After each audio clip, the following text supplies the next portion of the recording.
Italy کی سرد شام میں کولینری انسٹیٹیوٹ کا عظیم الشان گرینڈ ماسٹر کچن روشنیوں میں نہایا ہوا تھا۔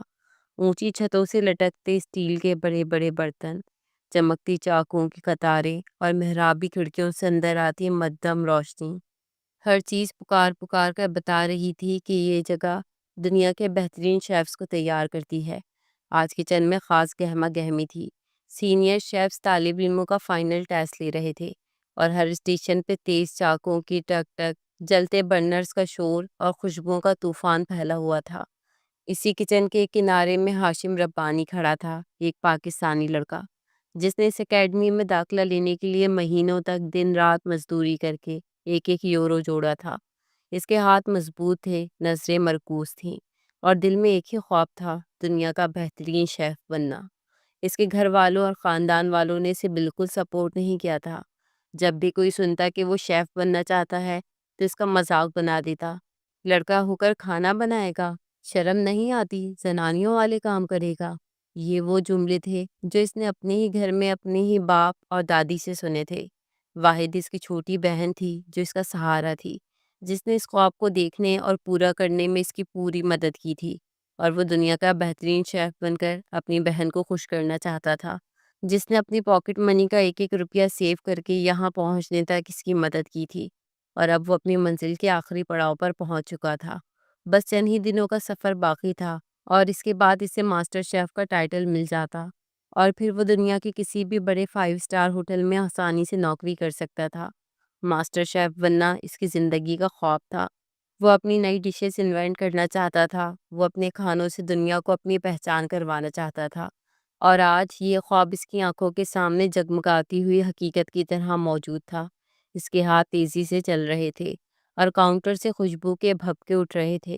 دوسری طرف اس کے قریب اسٹیشن پر ایمن زرتاج کھڑی تھی، لاکھوں کی ملکیت رکھنے والے ہوٹل چین کی واحد وارث، امیر، خوبصورت، اعتماد سے بھری ہوئی۔ اس کا اسٹیشن پرفیکٹ تھا، صاف ستھرا اور ہر چیز وقت پر، لیکن اسے وہ مہارت نہیں تھی جو ہاشم کے ہاتھوں میں تھی۔ بس ڈگری اور شہرت کا سہارا تھا، کچھ باپ کا پیسہ جو وہ اس مقام تک پہنچ چکی تھی۔ ٹائمز اپ، چیف ماسٹر نے زوردار آواز لگائی تو سب اپنے اپنے ڈشز کے سامنے ہاتھ اوپر کیے کھڑے ہو گئے۔ ہاشم کی نظر اپنے پین پر ٹکی ہوئی تھی۔ اس نے جو ڈش بنائی تھی اس کی خوشبو ارد گرد پھیل کر سب کو اپنی طرف کھینچ رہی تھی۔ اپنی پلیٹ کو اس نے پوری مہارت کے ساتھ ڈیکوریٹ کیا تھا۔ دیکھنے والے کی نظر خود بخود اس کی پلیٹ پر ٹھہر جاتی۔ رنگوں کا خوبصورت امتزاج اس کی ڈش کی خوبصورتی کو ابھار رہا تھا۔ اسے یقین تھا کہ آج یہ مقابلہ وہی جیتے گا۔ ایمن نے کچھ اٹتی نظروں سے اسے دیکھا، پھر اس کی پلیٹ پر نظر ڈالی، اور اس کا دل جل اٹھا، کیونکہ وہ اچھی طرح جانتی تھی کہ ہاشم ربانی کے ہاتھ میں کیسا جادو ہے، اور اوپر سے اس کی ڈیکوریشن نے مزید 4 چاند لگائے تھے۔ اس کی نظروں کو محسوس کرتے ہاشم نے نظر بھر کر اسے دیکھا، اور پھر جیسے نظر انداز کر دیا۔ شیف باری باری سب کے اسٹیشن پر جا کر ان کی ڈشز کا معائنہ کر رہے تھے۔ سب کے دلوں کی دھڑکن صاف سنائی دے رہی تھی۔ انتظار کے لمحے ختم ہو کر نتائج کے لمحے شروع ہونے والے تھے، مگر اگلے ہی لمحے شور اٹھا۔ ایمن اور ہاشم کے کاؤنٹر کے درمیان سے دھواں اٹھا، اور دیکھتے ہی دیکھتے آگ بھڑکنے لگی، اور اگلے ہی سیکنڈ میں الزام لگا، chef Marco, the fire it started from Hashim's station. Hashim کا ہاتھ ساکت رہ گیا۔ چیف ماسٹر نے سخت نظروں سے اسے دیکھا۔ یہ آواز ایمن کی تھی، جو گھبرا کر اپنا اسٹیشن چھوڑ کر پیچھے ہٹی تھی، اور خوفزدہ نظروں سے ہاشم کو دیکھتے ہوئے شیف مارکو سے اس کی شکایت کر رہی تھی۔ ایمن کے ہاتھ ہلکے سے لرز رہے تھے۔ خود کو بچانے کے لیے اس نے لمحوں کی تیزی میں سارا الزام ہاشم ربانی کے سر ڈالا تھا۔ اس نے اپنی ڈش کو فائنل ٹچ دینے کے لیے فلیمبل کا چھوٹا الکوہل برنر جلایا، مگر شعلہ اس کی توقع سے کہیں زیادہ تیز اٹھا۔ وہ گھبرا گئی، ایک قدم پیچھے ہوئی، اور اس کے ہاتھ سے برنر کا اسٹینڈ دھکیل گیا۔ چھوٹا سا شیشے کا برنر لڑکتا ہوا سیدھا ہاشم کے اسٹیشن کی طرف بڑھنے لگا۔ کسی کو سمجھ ہی نہ آئی کہ یہ چند سیکنڈ میں کیسے ہوا۔ برنر نے ہاشم کے کاؤنٹر سے ٹکرا کر الٹنا شروع کیا، اور ٹوٹتے ہی اس میں بھرا الکوہل اس کے اسٹیشن کے نیچے پھیل گیا۔ لمحے بھر میں الکوہل نے سامنے جلتے برنر سے شعلہ پکڑ لیا، اور تیز آگ بھڑک اٹھی۔ باہر سے جو منظر نظر آ رہا تھا وہ یہی تھا کہ آگ ہاشم کے اسٹیشن کے نیچے سے اٹھی ہے۔ ایمن نے فوراً چیخ کر کہا، chef Marco, fire it's coming from Hashim's station. بس اتنا کافی تھا۔ سارے لوگ یکدم بھاگتے ہوئے ہاشم کے اسٹیشن کے گرد جمع ہو گئے اور الزام اس سے پہلے ہی اس کے سر پر رکھ دیا گیا، جبکہ وہ اب تک یہ بھی نہ سمجھ پایا تھا کہ آگ آئی کہاں سے تھی۔ عملے نے آ کر اسی وقت آگ بجھائی تھی۔ آگ کیسے لگی یہ تو کوئی نہیں سمجھ پایا تھا، لیکن ٹیم کا یہی کہنا تھا کہ یہ آگ ہاشم کی کسی لاپرواہی کا نتیجہ ہے۔ Hashim Rabbani, you are suspended until investigation. یہ الفاظ ہاشم کے سینے میں کیل کی طرح گڑ گئے۔ اس نے بے یقینی سے ایمن کی طرف دیکھا۔ وہ ایک قدم آگے آئی مگر کچھ کہہ نہ سکی۔ ایک لمحے کی غلطی، ایک غیر واضح حادثہ اور ساری ذمہ داری ہاشم پر ڈال دی گئی۔ ایک آدمی جس نے خواب کے لیے سب کچھ قربان کیا تھا، آج وہ کچن کے دروازے کے باہر کھڑا تھا، ہاتھ خالی، دل ٹوٹا ہوا اور سپنا بکھر چکا تھا۔ بھلے ہی انویسٹیگیشن ہوتی اور بعد میں سے واپس بلوا بھی لیا جاتا، لیکن اس وقت اس کا سپنا تار تار ہوا تھا۔ اسی بات کی اذیت لیے وہ اس چھوٹے سے کمرے میں پہنچا تھا جہاں اس کی رہائش تھی۔ شام ہوئی اور انسٹیٹیوٹ سے باقی لڑکے لڑکیاں واپس آئے تو سبھی اس کے پاس پہنچ گئے۔ سب اس سے پوچھ رہے تھے آگ کیسے لگی، آخر ہوا کیا ہے، لیکن اسی تو خود بھی اندازہ نہیں تھا۔ اور پھر ہاشم کی نظر دروازے کے پار کھڑی ایمن پر پڑی تھی۔ ہاشم کو ایسا لگا جیسے اس نے جان بوجھ کر یہ سب کچھ کیا ہو۔ جب سے وہ اور ایمن یہاں آئے تھے ان کا کسی نہ کسی معاملے کو لے کر جھگڑا چلتا ہی رہتا تھا، اور اب تو ایمن نے حد ہی کر دی تھی۔ اگر وہ اس طرح ڈائریکٹ اس پہ الزام تراشی نہ کرتی تو شاید شیف مارکو اتنا سخت فیصلہ نہ لیتے۔ اس نے آہستگی سے پوچھا تھا، آج کا کمپٹیشن کون جیتا ہے؟ کیونکہ یہی کمپٹیشن ٹاپ پوزیشنز کا فیصلہ کرنے والا تھا۔ آج صبح کا سورج روشن ہونے سے پہلے اسے پورا یقین تھا کہ وہی اس بار ٹاپر ہوگا، لیکن سورج ڈھلنے سے پہلے پہلے تک سب کچھ بدل گیا تھا، اور پھر اسے پتہ چلا تھا کہ آج کا کمپٹیشن جیتنے والا کوئی اور نہیں بلکہ ایمن زرتاج تھی۔ اس کے لبوں پر ایک طنزیہ سی مسکراہٹ آئی تھی، جیسے سمجھ آ گیا ہو کہ یہ سب کچھ کیوں اور کیسے ہوا ہے۔ ایک ایک کر کے سب اپنے کمروں میں چلے گئے تھے اور پھر وہ اٹھ کر ایمن کے کمرے میں پہنچا تھا۔ وہ ایک ہی جگہ رہائش پذیر تھے۔ یہ جگہ کلنری انسٹیٹیوٹ کی طرف سے ہی انہیں دی گئی تھی۔ صبح سے دوپہر تک وہ لوگ انسٹیٹیوٹ میں کلاس لیتے تھے، دوپہر سے شام تک کچن میں پریکٹس ہوتی، اور شام کو یہاں واپس آ کر وہ آرام کرتے تھے۔ کیوں کیا تم نے یہ سب کچھ ایمن زرتاج؟ غصے کی حدوں کو چھوتا وہ اس کے روبرو کھڑا تھا۔ میں نے کچھ نہیں کیا ہے۔ تمہاری لاپرواہی کی وجہ سے آج پورا کچن جل سکتا تھا اور جانی نقصان بھی ہو سکتا تھا۔ ایمن نے سنہری بالوں کو جھٹکتے اسے زبردستی اس کی غلطی یاد دلانے کی کوشش کی تھی، وہ غلطی جو اس کی تھی ہی نہیں۔ اچھی طرح جانتا ہوں میں کہ یہ آگ تمہاری وجہ سے لگی تھی، کیوں اور کیسے یہ تو مجھے نہیں پتا، مگر غلطی یقیناً تمہاری تھی، کیونکہ تم سب سے زیادہ کچن میں لاپرواہی برتتی ہو۔ پچھلی بار بھی تم نے اوون کو اوور ہیٹ کیا تھا، جس کی وجہ سے دھماکہ ہوا تھا، مگر اس بار تمہارے خلاف سخت ایکشن نہیں لیا گیا، کیونکہ تمہارے والد کے بہت اثر و رسوخ ہے نا، اس لیے تمہارے خلاف کوئی کچھ نہیں کر سکتا۔ لیکن میں آج تمہاری وجہ سے اس ریس سے باہر ہوا ہوں۔ میرا سب سے بڑا خواب ٹوٹنے والا ہے اور اس کی وجہ تم ہو۔ اسی لیے تم خود کل اسٹاف کو اور شیف کو بتاؤ گی کہ میری غلطی نہیں تھی۔ مجھے کسی کو کچھ بتانے کی ضرورت نہیں ہے مسٹر ہاشم ربانی۔ سی ٹی وی فوٹیج دیکھ کر وہ لوگ خود اندازہ لگا لیں گے کہ کیا ہوا ہے اور کیا نہیں، اس لیے تم تسلی رکھو۔ ایمن کی بات سن کر ہاشم ایک لمحے کو چپ ہوا تھا۔ واقعی اگر سی ٹی وی فوٹیج کے ذریعے سے حقیقت دیکھی جاتی تو وہ بے قصور ثابت ہوتا، اس لیے وہ مطمئن ہو کر اپنے کمرے میں چلا گیا تھا، اس بات سے بے خبر کہ شاہ گل خاندان کے کیسے تعلقات تھے، اور ایمن زرتاج اپنے والد شاہ گل کی اکلوتی اور لاڈلی اولاد تھی، گل ہوٹلز اینڈ ریسٹورنٹس کی ایک طویل چین کی اکلوتی مالک۔ اگلی صبح ہاشم پر قیامت کی طرح ٹوٹی تھی۔ اسے ڈائریکٹ انسٹیٹیوٹ کے ہیڈ آفس بلوایا گیا تھا اور رسٹیکیٹ کر دیا گیا تھا۔ بتایا گیا تھا کہ سی ٹی وی فوٹیج میں یہ بات صاف نظر آئی ہے کہ اس کی لاپرواہی کی وجہ سے آگ لگی ہے۔ وہ چیخا، چلایا، شور مچایا کہ اسے سی ٹی وی فوٹیج دیکھنی ہے، وہ اپنی غلطی جاننا چاہتا ہے، لیکن امیر ترین اثر و رسوخ رکھنے والے انسانوں کے آگے اس کی ایک نہ چلی، اور وہ اپنا سامان سمیٹتے بس ڈگری پوری ہونے سے 1 مہینے پہلے وطن واپس لوٹ آیا۔ بہن خجستہ نے اسے دروازے پر دیکھا تو حیران رہ گئی۔ بھائی آپ کو تو 2 مہینے بعد آنا تھا۔ وہ خوشی سے اس کے گلے سے لگی تھی اور وہ بہن کا لمس پاتے ہی پھوٹ پھوٹ کر رویا تھا۔ خجستہ پریشان ہو گئی تھی۔ بھائی آخر ہوا کیا ہے؟ سب خیر ہے؟ اور پھر اس نے اپنے ٹوٹے سپنوں کی کہانی خجستہ کے آگے رکھی تھی۔ خجستہ اس کے درد کو سمجھ سکتی تھی، لیکن اس کا باپ اور اس کی بوڑھی دادی ان کے کانوں تک جب یہ بات پہنچی تو اس کے باپ نے اسے کھڑے کھڑے گھر سے نکل جانے کا حکم سنایا تھا۔ ہاشم کے ہوش اڑے تھے۔ ابا جان، یہ آپ کیا کہہ رہے ہیں؟ میں یہیں کہیں کسی ہوٹل میں نوکری تلاش کر لوں گا اور سب ٹھیک ہو جائے گا۔ میں مانتا ہوں کہ ڈگری مکمل نہیں ہوئی، لیکن میں وہاں سے بہت کچھ سیکھ کر آیا ہوں، مجھے بہت آسانی سے نوکری مل جائے گی۔ وہ باپ کے آگے گڑ گڑا اٹھا تھا، مگر رضا ربانی صاحب کا غصہ آسمان کو چھو رہا تھا۔ پورا خاندان تھو تھو کر رہا ہے ہم پہ کہ لڑکے کو باورچی بنانے کے لیے بھیج دیا ہے، اور جب انہیں پتہ چلے گا کہ تو وہاں سے آدھی ادھوری ڈگری سمیت واپس لوٹ آیا ہے تو اور ہنسی اڑے گی۔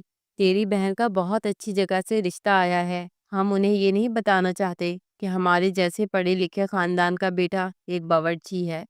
اگر تو چاہتا ہے کہ خجستہ کا مستقبل برباد نہ ہو تو خدا کے واسطے یہاں سے چلے جا، اور پھر تجھے جو کرنا ہے تو کر۔ باپ کی بات پر وہ سر جھکا کر رہ گیا تھا۔ ان کے خاندان میں جہاں کوئی انجینئر بن رہا تھا، کوئی ڈاکٹر، وہاں اس نے شیف بننے کو ترجیح دی تھی، اور شاید یہی اس کی سب سے بڑی غلطی تھی۔ لفظ شیف کو باورچی کہہ کر گالی کے طور پر اس کے منہ پر مارا جاتا تھا۔ کیا باورچی ہونا کوئی گناہ تھا، کوئی غلط کام تھا؟ اس کی نظروں میں تو یہ بھی ایک پروفیشن تھا، اور وہ اس پروفیشن میں مہارت حاصل کر کے اپنے خوابوں کو پورا کرنا چاہتا تھا۔ لیکن اس کے باپ اور اس کی دادی نے اسے گھر چھوڑنے پر مجبور کر دیا۔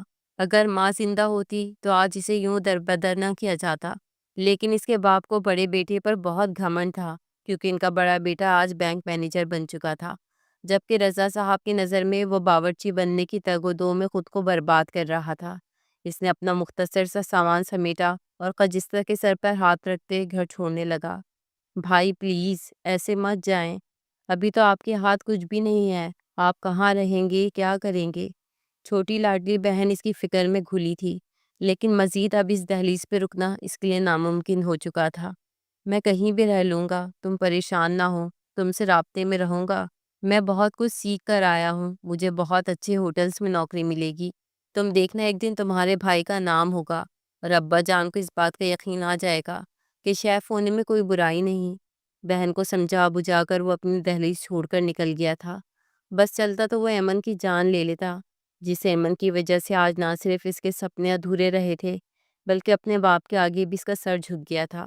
وہ ڈگری سمیت واپس لوٹتا تو شاید کسی طرح اپنے باپ کو قائل کر لیتا، لیکن اس وقت تو سوائے بے عزتی کہ اس کے ہاتھ کچھ نہیں آیا تھا۔ وہ سیدھے رمیز کے گھر پہنچا تھا، اس کا ایک لوتا دوست جو خجستہ کی طرح اس کے خوابوں کو پورا ہوتے دیکھنا چاہتا تھا۔ پورے 5 مہینے بعد رمیز جسے دیکھ کر خوش ہو گیا تھا۔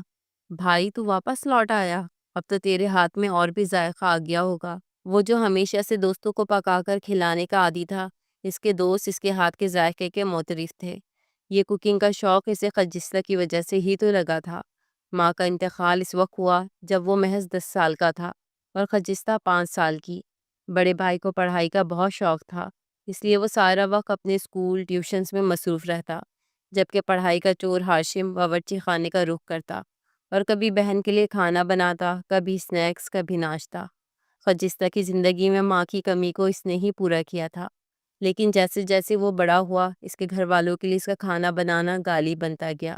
اس کے ابا اکثر ہی اسے تانے دیتے کہ تو کیا عورتوں کی طرح کچن میں لگا رہتا ہے، اپنے بھائی کی طرح کچھ پڑھائی لکھائی کر اور اچھی نوکری تلاش کر، یہ کام تو خجستہ بھی کر سکتی ہے۔ لیکن ہاشم نے کبھی چھوٹی بہن کو کچن میں نہیں جانے دیا کہ کہیں وہ ہاتھ نہ جلا لے، خود کو نقصان نہ پہنچا دے۔ اگر خجستہ کچن میں کام بھی کرتی تو وہ ہمیشہ اسے سپروائز کیا کرتا تھا، ہمیشہ اس کے سر پہ نگران بن کر کھڑا رہتا۔ بہن کی خوشی میں پکاتے پکاتے کبھی شوق اس کی زندگی بن گیا تھا، اسے خود بھی پتہ نہیں چلا تھا۔ اس نے رمیز کو ساری صورتحال بتائی تھی، اور رمیز نے اسے رہنے کے لیے اپنے ہی گھر کا اوپر والا کمرہ دے دیا تھا۔ وہ بچپن کے دوست تھے اور اکثر ہی اس کے گھر رہنے آتا تھا، اور رمیز کے گھر والوں کے اس بات پر کوئی اعتراض نہیں تھا۔ ویسے بھی رمیز اپنے گھر کا اکلوتا بیٹا تھا، اسی لیے اس کے والد کو کبھی بیٹے کے دوستوں کے آنے پر پریشانی نہیں ہوئی۔ ویسے بھی انہیں ہاشم کی ساری سچویشن کا علم تھا، اور وہ ہاشم کے شوق کے خلاف نہیں تھے، بلکہ انہوں نے ہی ہاشم کو یقین دلایا تھا کہ جلدی وہ اس کے لیے کسی نہ کسی نوکری کا انتظام ضرور کر دیں گے۔ وہ ایونٹ آرگنائزر تھے اور ان کے کافی تعلقات تھے، اور انہی کی بدولت ہاشم کو ایک چھوٹے سے ہوٹل میں نوکری مل گئی تھی۔ فی الحال اس کے لیے یہی غنیمت تھا کہ اس کے ہاتھ 4 پیسے آ رہے تھے۔ اس نے دل لگا کر اپنے کام کو ایمانداری سے کرنا شروع کیا اور دیکھتے ہی دیکھتے اس کے کھانوں کی دھوم مچنے لگی۔ وہ ہوٹل جو پہلے خالی پڑا رہتا تھا، اس کے ہاتھ کے ذائقے سے وہاں رش ہونے لگا تھا۔ ہوٹل کے مالک بہت خوش تھے۔ اس کی تنخواہ بھی بڑھا دی گئی تھی اور ہوٹل کی جانب سے اسے رہنے کے لیے کمرہ بھی مل گیا تھا۔ اس کی آدھی سے زیادہ مشکلات حل ہو گئی تھیں، لیکن وہ اس چھوٹے سے ہوٹل تک محدود نہیں رہنا چاہتا تھا۔ 5 اسٹار ہوٹل کا شیف بننا اس کی زندگی کا سب سے بڑا خواب تھا، اور اس خواب تک پہنچنے کے لیے اسے سیڑھیاں طے کرنی تھیں۔ لیکن پھر ایک دن اچانک اس سے سامنے سے آفر آیا تھا۔ اس دن ہوٹل میں معمول سے زیادہ رش تھا۔ وہ بہت تیزی سے اپنے ہاتھ چلا رہا تھا اور ساتھ ساتھ اسٹاف کو بھی ہدایت دے رہا تھا۔ جب ہی کسی ٹیبل سے اسے خصوصی طور پر بلوایا گیا تھا۔ پہلے بھی ایسا ہوا تھا کہ اس کا کھانا کھا کر لوگوں نے اسے خاص طور پر بلا کر ایکسٹرا ٹپ دی تھی، لیکن آج یہ بلاوا کچھ الگ ہونے والا تھا۔ اس کے سامنے ٹیبل پر بیٹھا شخص کوئی اور نہیں بلکہ گل ہوٹلز کا مالک تھا، شاہ گل خان۔ ہاشم اسے پہچانتا نہیں تھا اور نہ ہی اسے معلوم تھا کہ شاہ گل خان کا کوئی تعلق ایمل زرتاج سے بھی ہے۔ ایمل زرتاج کا نام اتنا مختلف تھا کہ وہ اپنے نام کے ساتھ والد کا نام نہیں لگاتی تھی۔ تو آپ ہیڈ شیف ہیں یہاں کے؟ سفید قمیص شلوار پہنے اس اونچے پورے شخص نے ہاشم کو سر سے پاؤں تک دیکھا تھا۔ جی سر، ہاشم نے سینے پہ ہاتھ رکھے مؤدب انداز میں جواب دیا تھا۔ بیٹھو میرے سامنے برخودار، خوشی ہوئی تم سے مل کر۔ شاہ گل خان نے اسے اپنے سامنے بیٹھنے کا کہا تو وہ چونک گیا۔ ایسا تو آج تک کبھی نہیں ہوا تھا۔ سر سوری، مگر مجھے کچن دیکھنا ہے، تمہیں زیادہ وقت نہیں دے سکوں گا۔ کچھ ہچکچاتے ہوئے ہاشم نے شاہ گل خان کے پرسکون چہرے کی طرف دیکھا تھا۔ مجھے پتا ہے کہ تمہارا وقت بہت قیمتی ہے، اس لیے تو بلوایا ہے تمہیں کہ تم ایسی چھوٹی موٹی جگہوں پر اپنا وقت اور ٹیلنٹ ضائع نہ کرو۔ تمہارے لیے بہت اچھی آفر ہے میرے پاس۔ اب یہ تمہیں ڈیسائیڈ کرنا ہے کہ تمہیں اپنا وقت کچن میں دینا ہے یا پھر یہاں۔ شاہ گل خان کی بات پر ہاشم کے چہرے پر ایک رنگ آ کر گزر گیا تھا۔ آفر؟ وہ سمجھ نہیں پایا تھا کہ آخر معاملہ کیا ہے، لیکن کرسی کھینچ کر وہ شاہ گل خان کے آگے بیٹھ گیا تھا۔ گل ہوٹلز کے بارے میں جانتے ہو؟ شاہ گل خان نے مسکرا کر پوچھا تو وہ تیزی سے ہاں میں سر ہلا گیا۔ جی سر، گلز ہوٹل سے کون واقف نہیں ہوگا؟ صرف اس شہر کے نہیں بلکہ پورے ملک کے نامور ہوٹلز میں اس کا شمار ہوتا ہے، اور وہ کسی 5 اسٹار ہوٹل سے کم نہیں۔ تو پھر تم نے وہاں اپلائی کیوں نہیں کیا؟ تم جیسے ٹیلنٹڈ انسان کو وہاں ہونا چاہیے تھا۔ ان چھوٹے موٹے ریسٹورنٹ میں تم کتنا ہی کما لوگے۔ شاہ گل خان کی بات پر ہاشم کے چہرے پر طنزیہ مسکراہٹ آئی تھی۔ سر، ہم جیسوں کو وہاں انٹری بھی نہیں ملتی۔ شیف کی نوکری ملنا تو بہت دور کی بات ہے، وہ ویٹر ہی رکھ لیں بڑی بات ہوگی۔ ہاشم خود ہی اپنی بات پر ہنس دیا تھا اور شاہ گل خان کے چہرے پہ سنجیدگی چھائی تھی۔ غلط کہہ رہے ہو تم، ہم ٹیلنٹ کی قدر کرنے والے لوگ ہیں، اور تمہارا ٹیلنٹ تمہاری پہچان ہے۔ اور میں شاہ گل خان تمہیں خود آفر کرتا ہوں کہ تم میرے ہوٹل میں بطور اسسٹنٹ ہیڈ شیف جوائن کر سکتے ہو۔ تمہاری پرفارمنس دیکھتے ہوئے تمہیں میں اپنے کسی بھی ہوٹل میں ہیڈ شیف کی نوکری دے دوں گا، لیکن فی الحال اسسٹنٹ کے طور پر میں تمہیں ہائر کرنا چاہتا ہوں۔ 5 لاکھ پر منتھ سیلری اور باقی وہ سب کچھ جو شاید تمہاری خواہش ہو یا پھر خواب۔ شاہ گل خان کا نام سنتے ہی ہاشم اپنی جگہ سے اچھل پڑا تھا۔ سر، آپ شاہ گل خان ہیں، گل ہوٹلز اینڈ انڈسٹریز کے مالک؟ اسے جیسے اپنے کانوں پر یقین نہیں آیا۔ ہاں، میں نے تمہارے ٹیلنٹ کی بہت تعریف سنی تھی۔ بہت لوگوں سے مجھے پتہ چلا کہ تمہارے ہاتھوں میں جادو ہے۔ وہی جادو میں اپنے ہوٹل تک لے جانا چاہتا ہوں۔ یہ رہا 5 لاکھ روپے کا ایڈوانس چیک۔ اسے اپنی پہلی سیلری سمجھ لو اور کل سے ہی جوائن کرو۔ چیک آگے کی طرف بڑھاتے شاہ گل خان آہستہ سے اس کی طرف جھکا تھا۔ اپنے ٹیلنٹ کو اس چھوٹی سی جگہ پر ضائع نہ ہونے دینا۔ میں امید کرتا ہوں کہ تم عقل سے کام لوگے اور اپنا مستقبل بنانے کے لیے گلز ہوٹل کا انتخاب ضرور کرو گے۔ ساتھ ہی اپنا وزٹنگ کارڈ بڑھاتے ہوئے شاہ گل خان کھڑا ہو گیا تھا، اور ساتھ ہی ہاشم نے بھی اس کی پیروی کی تھی۔ جیسے ہی وہ آگے بڑھا، اس کے پیچھے اس کے گارڈز بھی چل پڑے تھے، جنہیں پہلے ہاشم نے دیکھا نہیں تھا۔ ان کے جاتے ہی اس ریسٹورنٹ کا مالک تیزی سے اس کے نزدیک آیا تھا۔ تم یہاں کیوں بیٹھے ہو؟ کچن میں تمہاری ضرورت ہے۔ اور یہ کون تھا؟ بہت کم لوگ ہی شاہ گل خان کی شکل پہچانتے تھے، اس لیے ریسٹورنٹ کا مالک بھی اسے نہیں پہچان سکا تھا۔ ہاشم نے تیزی سے وزٹنگ کارڈ اور چیک اپنی جیب میں ڈالا تھا اور کچن کا رخ کیا تھا بنا کوئی جواب دیے۔ اس نے فی الحال کوئی فیصلہ نہیں کیا تھا، لیکن اتنے بڑے ہوٹل میں نوکری مل جانا کسی بڑے خواب سے کم نہیں تھا۔ مگر وہ سوچ سمجھ کے فیصلہ کرنا چاہتا تھا، اور پھر ساری رات سوچنے کے بعد اگلی صبح وہ گلز ہوٹل پہنچ چکا تھا۔ ریسیپشن پر اس کے آنے کی پہلے سے ہی خبر تھی۔ ہوٹل کے مینیجر نے اسے اپنے کمرے میں بلوایا تھا اور اس کے سامنے اگریمنٹ رکھا تھا۔ اس اگریمنٹ کے تحت ہاشم 1 سال سے پہلے اس نوکری کو کسی بھی طرح نہیں چھوڑ سکتا تھا، نہ ہی وہ کسی اور دوسرے ہوٹلز کے ساتھ کسی بھی طرح کا کوئی کام یا تعلق رکھ سکتا تھا۔ پورے 1 سال تک وہ صرف اور صرف اسی ہوٹل کے لیے محدود کر دیا گیا تھا۔ ہاشم کے لیے اتنی ساری کنڈیشنز کے ساتھ کام کرنا بے حد مشکل تھا، لیکن وہ اتنی بڑی اپارچونیٹی کو چھوڑنا نہیں چاہتا تھا۔ اسی لیے اس نے سوچ سمجھ کر دستخط کر دیا تھا اور پھر اسے سیدھے کچن میں پہنچا دیا گیا۔ ہیڈ شیف تھوڑی دیر میں آ جائیں گی، تب تک آپ اسٹاف سے مل لیجیے، وہی آ کر آپ کو آپ کی ذمہ داریاں سمجھائیں گی۔ ہاشم ریسیپشنسٹ کے جانے کے بعد اس بڑے سے کچن کو غور سے دیکھنے لگا۔ ہر ایک چیز اس کے خوابوں کی دنیا جیسی تھی۔ ہر کاؤنٹر سلیقے سے سجا ہوا، بڑے بڑے اوونز، فریج اور ایک طرف بڑی سی پینٹری جس میں دنیا جہان کا سامان موجود تھا۔ وہ تو بس پینٹری میں کھو سا گیا تھا۔ پھر دھیرے دھیرے وہ وہاں موجود سارے ہی شیف سے ملتا چلا گیا۔ اس کے بعد سب اپنے اپنے کاموں میں مصروف ہو گئے اور وہ ایک طرف بیٹھ گیا کیونکہ ہیڈ شیف ابھی تک تشریف نہیں لائی تھی۔ وہ سوچ رہا تھا کہ ایک عورت کا اسسٹنٹ بن کر وہ اپنی صلاحیتوں کو پوری طریقے سے استعمال کر سکے گا یا نہیں۔ جب ہی کچن کا بڑا سا شیشے کا دروازہ کھلا اور ہیل کی ٹک ٹک سارے جہان میں گونجنے لگی، اس نے پلٹ کر دیکھا اور سانس سینے میں ہی کہیں اٹک گیا۔ پورے 3 مہینے بعد وہ چہرہ ایک بار پھر اس کے سامنے تھا، جسے دیکھنے کے بعد اس کا چہرہ سرخ پڑ گیا تھا۔ وہ اپنی جگہ سے اٹھ کر کھڑا ہو گیا تھا اور ایمن قدم بقدم اس کے قریب آئی تھی۔ Welcome Hashim, good to see you. میں نے ہی ڈیڈ سے کہا تھا کہ ہاشم بہت ٹیلنٹڈ ہے، اس کی جگہ ہمارے کچن میں ہے، یہاں وہاں ریسٹورنٹس میں وہ اپنا ٹائم ہی ضائع کرے گا۔ ایک ادا سے کہتی وہ اس کے تن بدن میں آگ لگا گئی تھی۔ ایمن زرتاج، شاہ گل خان تمہارے والد ہیں؟ اس نے جیسے بے یقینی سے پوچھا تھا، اور پھر کڑی سے کڑی جوڑتے وہ سمجھ گیا تھا کہ بنا انویسٹیگیشن کے سے کیوں نکالا گیا تھا۔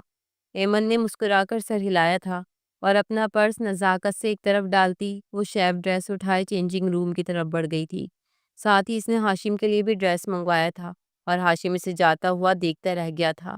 وہ لڑکی جو اس کے نزدیک اس کی کمپٹیشن کے قابل بھی نہیں تھی، آج اس کے سر پہ ہیڈ شیف بن چکی تھی، صرف اس لیے کیونکہ اس کے والد کے پاس پیسہ تھا، پاور تھی، ہوٹل چینز تھیں، جبکہ ہاشم ایک مڈل کلاس فیملی سے تھا جو اپنے سروائیول کے لیے اپنی بہت سی خواہشوں اور یہاں تک کہ ضروریات کو بھی ختم کر دیتے ہیں۔ جس لڑکی کی وجہ سے اسے اس کے سب سے بڑے خواب سے دور کیا گیا تھا، وہ اس کا ماتحت کبھی نہیں بن سکتا تھا۔ اسٹاف نے لا کر اسے وہ خوبصورت سفید شفاف سوٹ پکڑایا تھا جو ایک شیف کی پہچان ہوتی ہے، لیکن اس نے وہ سوٹ اپنے ہاتھوں میں لینے کے بجائے ایک قدم پیچھے لیا تھا۔ کم سے کم وہ اپنے ضمیر کو مار کر ایمن کے ساتھ کام نہیں کر سکتا تھا۔ اگر ایمن نے اس دن اسے پوائنٹ آؤٹ نہ کیا ہوتا تو شاید آج وہ اپنی پوری ڈگری سمیت اس جگہ پر ہیڈ شیف بننے کے لیے کھڑا ہوتا۔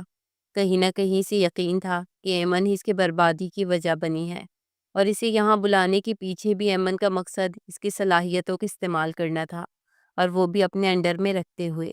اسٹاف پریشان تھا کہ وہ اپنا ڈریس کیوں نہیں لے رہا ہے۔ اتنے میں ایمن چینج کر کے باہر آ گئی تھی، بلیک کلر کا شیف ڈریس پہنے، اونچی پونی باندھے وہ اس کے قریب آئی تو ہاشم کی نگاہیں اس پر ٹھہر گئی۔ اسے لگا جیسے ان کپڑوں پر ہاشم کا حق ہو۔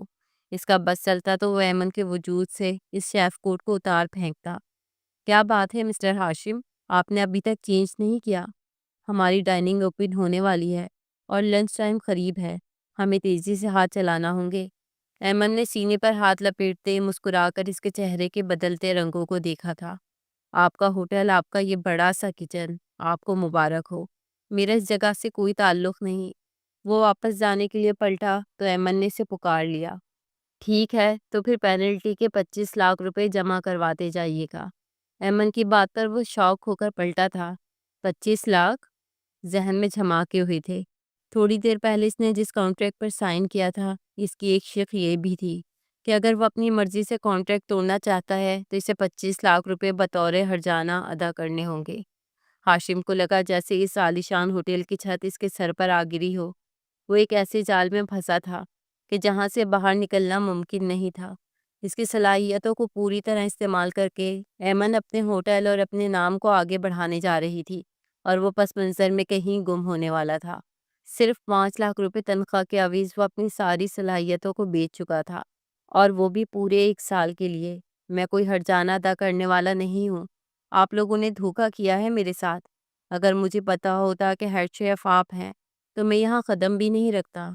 مسٹر، یہ ساری معلومات آپ کو پہلے لینی چاہیے تھی کہ آپ کس کے انڈر میں کام کرنے والے ہیں اور ہوٹل کے مالکان کون ہیں۔ ہمیں آپ سے کام کروانا تھا، اس لیے آپ کے بارے میں ساری معلومات ہم نے لی تھی۔ ہم نے اپنی ذمہ داری پوری کی ہے۔ آپ نے اپنی ذمہ داری ادا نہیں کی تھی۔ اگر آپ 25 لاکھ روپے بھر سکتے ہیں تو دروازے کھلے ہیں، لیکن اگر نہیں تو پھر ڈائننگ شروع ہونے والی ہے، کاؤنٹر پہ چلے جائیں۔ اسے حکم سناتی وہ خود کاؤنٹر کی طرف بڑھتے سارے شیف کو ہدایت دے رہی تھی کہ کون کیا اور کس طرح بنائے گا، کون سے کام کس کے حصے میں آئیں گے، اور وہ اپنی جگہ ساکت کھڑا رہ گیا تھا۔ کتنے ہی لمحے جیسے سانس سینے میں اٹکی رہی تھی۔ نہ وہ 25 لاکھ روپے بھر سکتا تھا اور نہ وہ ایمن کا ماتحت ہو سکتا تھا۔ جس لڑکی نے اس سے اس کی زندگی کی سب سے بڑی خوشی، سب سے بڑا خواب چھینا تھا، وہ اس کے ماتحت کیسے کام کر سکتا تھا؟ 10 منٹ وہ اپنی جگہ اسٹل کھڑا رہا تھا، اور پھر ایمن کی آواز اس کے کانوں میں گونجی تھی۔ مسٹر ہاشم، کیا ڈیسائیڈ کیا ہے آپ نے؟ کام کریں گے یا پھر ہٹ جانا دیں گے؟ ایمن کے چہرے پہ طنزیہ مسکراہٹ تھی۔ اس سے اچھی طرح معلوم تھا کہ ہاشم کا بیک گراؤنڈ کیا ہے اور 25 لاکھ روپے اس کے لیے کتنے معنی رکھتے ہیں۔ ہاشم نے کارڈ دار نظر ایمن پر ڈالتے چینجنگ روم کا انتخاب کیا تھا۔ اس کے سوا فی الحال کوئی چارہ نہیں تھا۔ تھوڑی دیر بعد وہ پورے وقار کے ساتھ اپنا ڈریس پہنے باہر آیا تھا، اور ایمن کی پہلی ہی نظر اس پر ٹھہر گئی تھی۔ بلا شبہ ہاشم ربانی ایک ہینڈسم اور جاذب نظر انسان تھا۔ ایمن کو اس سے کوئی ذاتی دشمنی نہیں تھی، لیکن پروفیشنل ہیٹ ضرور تھا۔ وہ کبھی ہاشم کو بیٹ نہیں کر پائی تھی، اپنی تمام تر صلاحیتوں کو استعمال کرنے کے باوجود بھی وہ اس کے لیول کو چھو نہیں سکی تھی۔ انسٹیٹیوٹ میں ہاشم کے نام کے چرچے ہوا کرتے تھے۔ اس کی بنائی گئی ڈشز ہمیشہ تعریف وصول کرتی، جبکہ ایمن کی ڈشز میں کہیں نہ کہیں کوئی کمی رہ ہی جایا کرتی تھی۔ ایمن ہمیشہ اسے پیچھے چھوڑنا چاہتی تھی، لیکن کبھی چھوڑ نہ سکی، اور پھر انجانے میں ہونے والی اپنی غلطی کو اس نے جان بوجھ کر ہاشم کے نام ڈالا تھا تاکہ اسے کچھ عرصے کے لیے وہاں سے نکال دیا جائے۔ اسے بھی خبر نہیں تھی کہ ہاشم کو ہمیشہ کے لیے رسٹیگیٹ کر دیا جائے گا۔ کیونکہ معاملہ سیفٹی کا تھا، اس لیے سخت ڈیسیجن لیا گیا تھا۔ وہ CCTV فوٹیج کے سامنے آنے کے باوجود بھی اپنے تعلقات اور پیسے کی بنا پر بچ گئی تھی، اور ہاشم کو نکال دیا گیا تھا۔ وہ جانتی تھی کہ ہاشم کے دل میں اس کے لیے کتنی نفرت ہے، لیکن وہ ایک بار پھر ہاشم کی صلاحیتوں کو استعمال کر کے اپنا نام بنانا چاہتی تھی، اور اسی لیے اس نے اپنے باپ کو ہاشم کی تلاش میں لگایا تھا۔ اور آج ہاشم اس کے ماتحت آ ہی چکا تھا۔ اس کا پلان سکسیسفل ہوا تھا، اور ہاشم مجبوری میں ہی صحیح لیکن اس کے آگے کھڑا تھا اس کا ماتحت بن کر۔ ویری گڈ مسٹر ہاشم، آپ نے بالکل صحیح فیصلہ کیا ہے۔ یہ فیصلہ آپ کی زندگی بدل دے گا۔ چلیں اب آپ مجھے اپنی سگنیچر ڈش بنا کر دکھائیں تاکہ میں ڈیسائیڈ کر سکوں کہ ہم اپنے مین کورس میں ڈالیں گے یا نہیں۔ ہاشم نے اسے نظر انداز کرتے اپنی ٹیبل کا رخ کیا تھا۔ اسے پروفیشنلی طور پر یہاں اپنے قدم چمانے تھے۔ جب نوکری کر ہی لی تھی تو پھر وہ اپنے کام سے پیچھے نہیں ہٹنا چاہتا تھا۔ 2 گھنٹے کی محنت اور پھرتی کے بعد اس نے وہ ڈش تیار کر ہی لی تھی جس نے پورے انسٹیٹیوٹ میں اس کے نام کے چرچے کیے تھے۔ وہ اس کی اپنی کریٹیوٹی تھی جو اس وقت انسٹیٹیوٹ میں سب سے ٹاپ پر آ گئی تھی، اور اب ایک بار پھر اس نے وہی ڈش بنا کر ایمن زرتاج کے آگے رکھی تھی۔ ایمن نے خوشی سے اس ڈش کو دیکھا جو پوری طریقے سے پلیٹ پر سجی ہوئی تھی، اور پہلا ہی بائٹ لیتے وہ اپنی آنکھیں بند کر گئی تھی۔ کئی قسم کے ذائقے اس کی پلیٹ پر گھلنے لگے تھے۔ یہی تو ہاشم ربانی کی خاص بات تھی کہ اس کے ہاتھ میں جادو تھا، اور اسی جادو کے لیے ایمن نے اپنے باپ سے اسے پورے جہان میں تلاش کروایا تھا، اور آخرکار اسے ڈھونڈ کر ہی دم لیا تھا۔ ایک کے بعد ایک بائٹ لیتے وہ پوری طرح ذائقے کو محسوس کرنے لگی تھی۔ بہت اچھی ڈش بنائی ہے آپ نے، لیکن اس میں تھوڑی بہت چینجنگ کی ضرورت ہے۔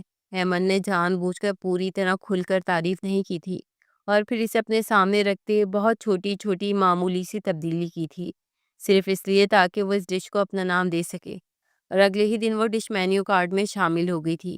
لیکن شیف کے نام کے آگے ایمن زرتاج لکھا تھا۔ مینیو کارڈ دیکھتے ہی ہاشم کا غصہ اور خون کھول اٹھا تھا۔ آپ نے کیا کیا ہے مس ایمن؟ یہ ڈش میں نے بنائی ہے، آپ نے ذرا سا فائنل ٹچ کیا دیا، آپ نے اپنا نام لگا لیا۔ اسے یقین نہیں آ رہا تھا کہ اس کے ساتھ اتنی بے ایمانی ہو سکتی ہے۔ غلط کہہ رہے ہیں آپ مسٹر ہاشم، اس ڈش میں جتنی کمیاں تھیں وہ میں نے پوری کی ہیں اور اسے مکمل کیا ہے، اس لیے یہ میرے نام سے ہے۔ یہ ہوٹل بھی میرا ہے اور یہ ڈش بھی۔ اگر ایسی بات ہے تو پھر میں آئندہ یہ ڈش خود نہیں بناؤں گا بلکہ آپ بنائیں گی۔ وہ غصے میں کہتا کاؤنٹر پر جا کر دوسرے کاموں میں مصروف ہوا تھا اور ایمن کے چہرے پر مسکراہٹ آ گئی تھی۔ بے شک وہ بہت زیادہ قابل نہیں تھی، لیکن اتنی قابل ضرور تھی کہ کسی بھی ڈش کو ریپلیکیٹ کر سکتی۔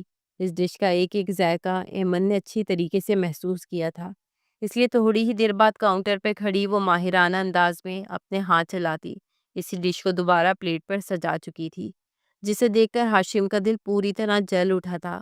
کسی کی محنت کا کریڈٹ کوئی اور لے جائے، یہ بات بھلا کیسے کوئی برداشت کر سکتا ہے؟ ہاشم کو اس جگہ کام کرتے ہوئے ایک ہفتہ ہوا تھا اور اس ایک ہفتے میں سے اچھی طرح احساس ہوا تھا کہ ایمن نے اسے یہاں کیوں رکھا ہے۔ وہ اس کی صلاحیتوں کو اپنے نام سے دنیا کو متعارف کروا رہی تھی۔ ہر جگہ ایمن زرتاج کے نام کے چرچے تھے۔ ہاشم کی اسپیشل ڈش ایمن زرتاج کے نام سے مشہور ہو چکی تھی۔ ہاشم کے پاس 25 لاکھ روپے ہوتے تو وہ اس کے منہ پر مار کر یہاں سے چلا جاتا، لیکن فی الحال اسے اتنا پیسہ کمانا تھا کہ وہ اپنے گھر واپس جا سکے، اپنے باپ کو ثابت کر سکے کہ وہ ایک لائق بیٹا ہے اور باورچی ہونا کوئی بری بات نہیں۔ اسے اپنی بہن خجستہ کی شادی میں اپنی جیب سے پیسے خرچ کرنے تھے۔ اپنی بہن کی خوشیوں کے لیے وہ سب کچھ خریدنا چاہتا تھا اور اس کے لیے فی الحال اسے لگ کر 1-2 مہینے اس ہوٹل میں کام کرنا تھا۔ لیکن مہینہ پورا ہونے سے پہلے ہی ان دونوں کے درمیان اتنی جھڑپیں ہو چکی تھیں کہ یہاں کھڑے رہنا بھی اس کے لیے مشکل تھا۔ ایمن سرتاج اس کو بے عزت کرنے کا کوئی موقع ہاتھ سے جانے نہیں دیتی تھی، کیونکہ وہ جانتی تھی کہ ہاشم کو نیچا دکھا کر ہی وہ جیت سکتی تھی۔ مہینہ پورا ہوا اور 5 لاکھ روپے کی تنخواہ اس کے ہاتھ آئی، لیکن خوشی کوئی نہیں تھی، دل خالی ہو چکا تھا۔ اپنی ہر محنت کو اس نے خود ایمن کی جھولی میں ڈالا تھا۔ وہ واپس اپنے گھر گیا اور وہ پیسے اپنے باپ کے ہاتھ پر رکھ دیے۔ اس کے باپ نے اتنے پیسے دیکھے تو خاموش ہو گئے۔ خجستہ تو اس کے گلے لگ گئی تھی، اس کا بہت اچھی جگہ رشتہ ہو گیا تھا۔ شادی میں 3 مہینے باقی تھے اور ان 3 مہینوں میں ہاشم نے وعدہ کیا تھا کہ وہ دنیا بھر کی خوشیاں خجستہ کے قدموں میں لا کر رکھ دے گا۔ دوسرا مہینہ شروع ہوا اور بدقسمتی سے پہلے ہی ہفتے میں وہ ہوا جس کے بارے میں کسی نے سوچا بھی نہیں تھا۔ یہ خوشگوار صبح تھی۔ وہ پوری طرح فریش ہو کر ہوٹل کے کچن میں پہنچ گیا تھا۔ اس نے سوچ لیا تھا کہ اب وہ ایمن کے ساتھ کوئی تکرار نہیں کرے گا۔ اگر اس کی محنت کا کریڈٹ لے کر وہ خوش ہونا چاہتی ہے تو پھر ایسے ہی صحیح۔ وہ اپنے دل کو اپنی فیملی کے لیے مارنے کو راضی ہو گیا تھا۔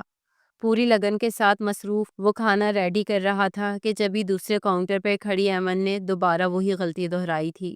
پھر وہی حادثہ ہوا تھا، لیکن اس بار آگ بجھی نہیں تھی، اسٹاف وقت پر نہیں پہنچا تھا اور اس آگ نے پورے کچن کو اپنی لپیٹ میں لے لیا تھا۔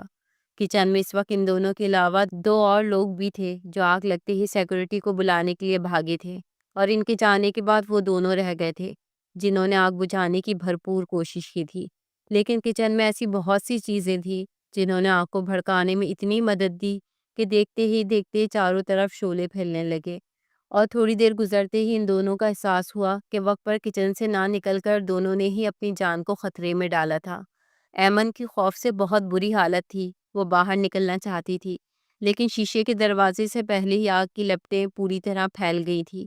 اس سے پہلے کہ ایمن بے ہوش ہو کر گرتی، وہ اسے اپنی باہوں کے گھیرے میں بھر چکا تھا۔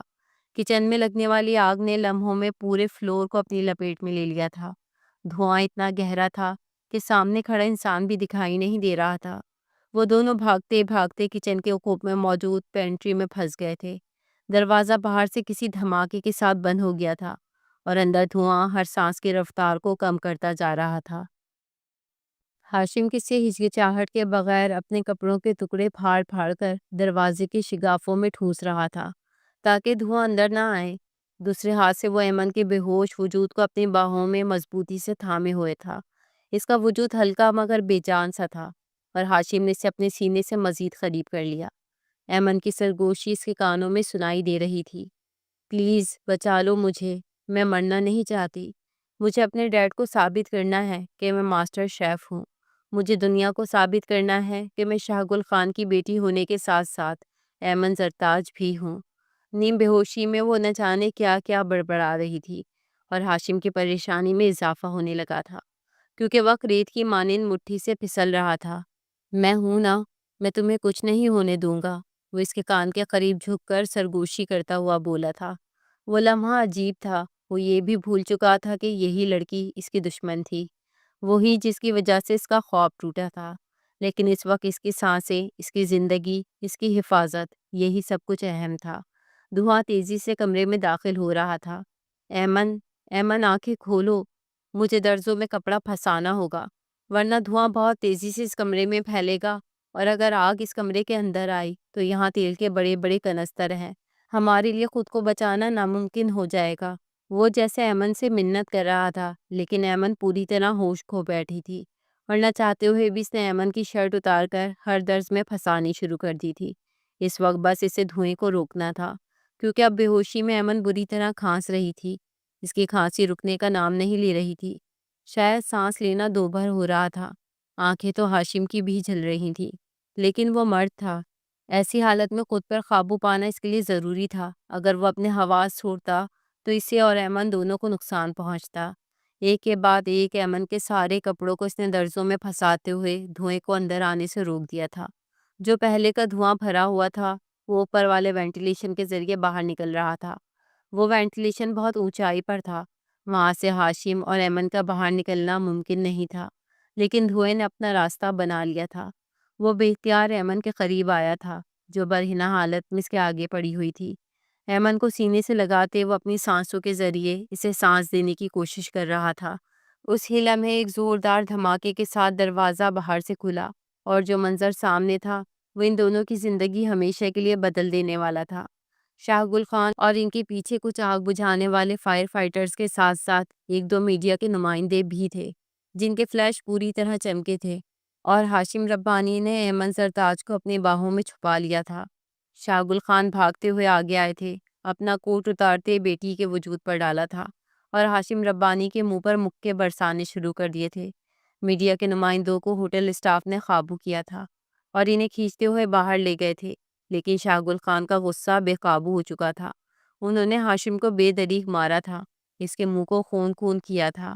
گارڈز کو بلا کر انہوں نے ہاشم کو ہوٹل سے باہر پھینکوانے کا حکم سنایا تھا، اور بے ہوش بیٹی کو اپنے بازو میں اٹھائے وہ سیدھے ہسپتال بھاگے تھے۔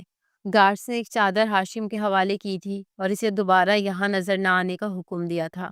وہ جس حالت میں اپنے ہوٹل کے کمرے تک پہنچا تھا یہ صرف وہی جانتا تھا، کیونکہ ہوٹل کا اسٹاف موجود تھا، اس لیے سب کی نظریں اس پر جمی ہوئی تھی۔ ہر کوئی اسے خون خوار نگاہوں سے گھور رہا تھا۔ مشکل حالات میں ایک عورت سے فائدہ اٹھانے والا ہوس پرست انسان، دنیا کی نظروں میں اس وقت اس کی یہی حیثیت تھی۔ اس نے فوراً اپنا سامان سمیٹا اور بنا اپنے کردار کی صفائی دیے وہ خاموشی سے دنیا کی نظروں سے غائب ہو گیا۔ وہ کہاں گیا تھا کوئی نہیں جانتا تھا۔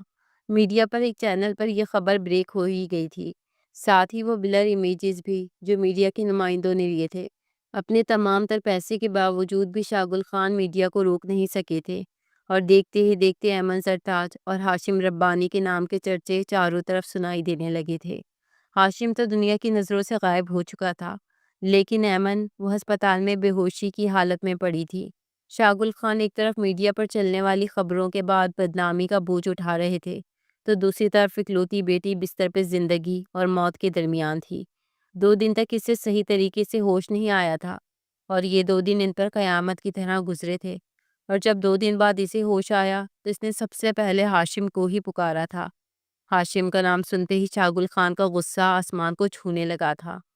نام مت لو اس بدبخت کا، جس نے موقع کا فائدہ اٹھایا اور جلتی ہوئی آگ کے درمیان تمہیں، کہتے کہتے وہ چپ ہوئے تھے، اور ایمن حیرت سے انہیں دیکھنے لگی تھی۔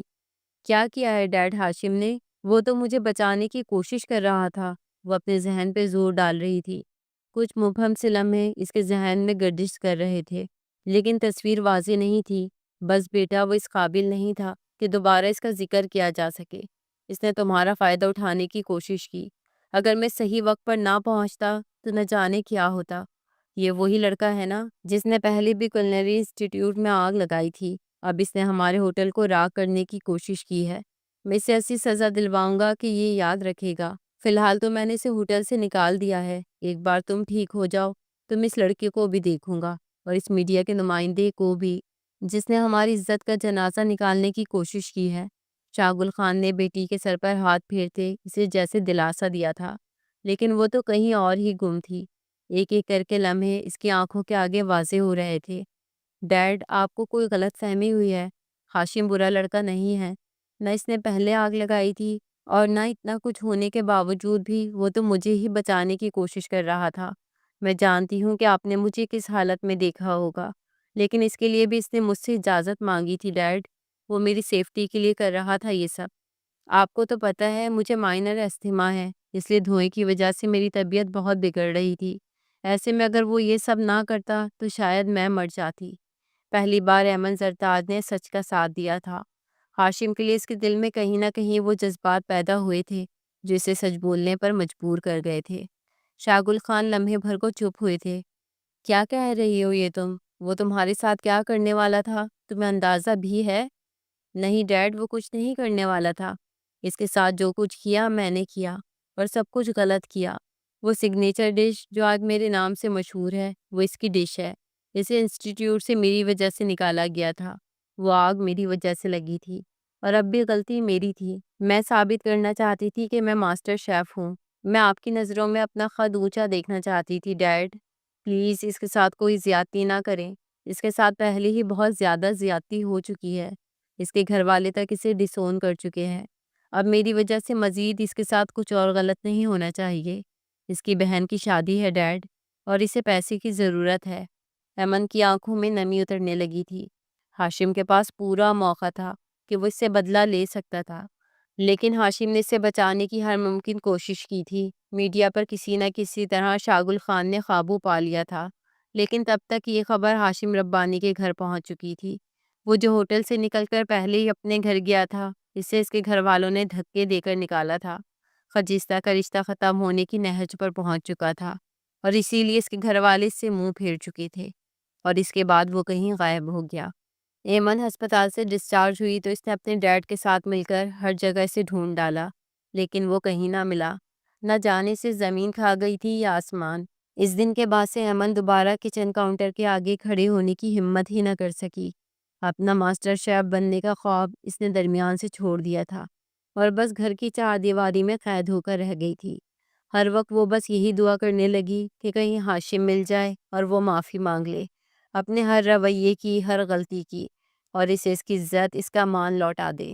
اسے ماسٹر شیف کا وہ کوٹ واپس لوٹا دے جس کا وہ حقدار تھا، لیکن وہ کہیں نہیں تھا۔ دن رات تیزی سے گزرنے لگے تھے۔ خجستہ کی شادی اس کے گھر والوں نے سادگی کے ساتھ کر دی تھی۔ ایمن کو اب کچن میں کوئی دلچسپی نہیں رہی تھی۔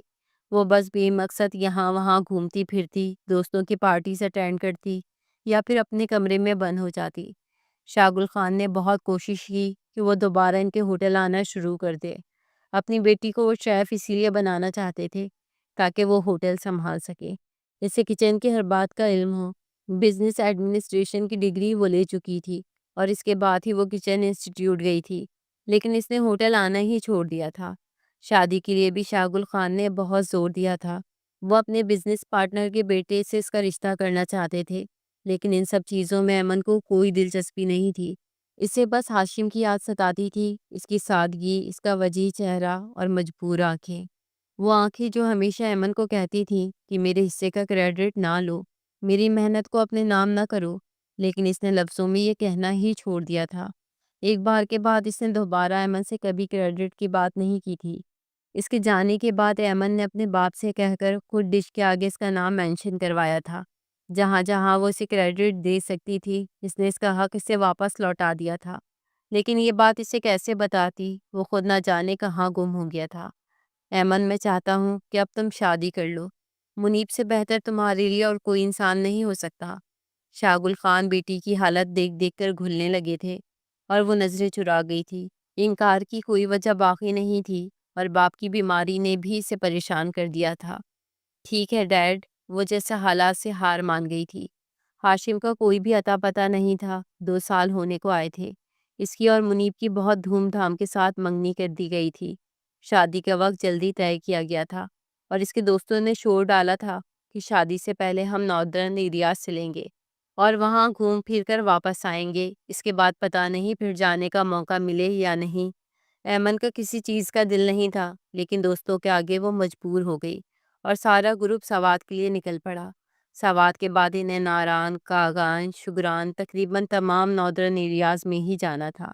لیکن پہلی منزل پر ایمن کی آنکھوں نے وہ منظر دیکھا تھا جسے دیکھ کر وہ بس حیران سی رہ گئی تھی۔ گاڑی ایک چھوٹے سے ڈھابے پر رکی تھی۔